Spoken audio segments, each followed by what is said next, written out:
আসসালামু আলাইকুম ভাই। বিদেশে আসে যারা বলে কাজ নাই বলে বসে থাকে, আসলে তারা অলস, বুঝছেন? তারা বের হতে চাচ্ছে না, তারা মনে করতেছে তাদেরকে কাজ রুমে আসা দিয়ে যাবে।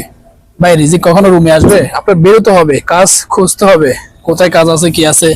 যেমন আমি 12 ঘন্টা ডিউটি শেষ করলাম, 12 ঘন্টা ডিউটি শেষ করে এটা নিয়ে আর ওই যে বালতি নিয়ে বের হয়ে গেলাম, যেটাই আসুক করব।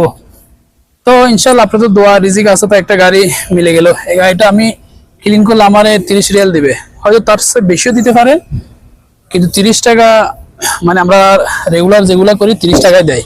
30 টাকা মানে 30 রিয়াল বাংলাদেশের কত? অনেক টাকা। তা বসে থেকে লাভ কি ভাই? এখানে আসছি ভাই টাকা কামাতে, এখানে ফুটানি করতে আসছি, এখানে আমরা আসছি কিস্তি নিয়ে, লোন নিয়ে। তো শুধু শুধু বসে থাকলে হবে? রাস্তায় বেরিয়ে যাবো, যেই করুক, যেই কাজ হোক করতে হবে ভাই। এখানে কাজ করে দেশে গিয়ে ফুটানি করবো, সমস্যা কি? ঠিক আছে না? তাই যারা অলস তাদের জন্য কাজ নাই।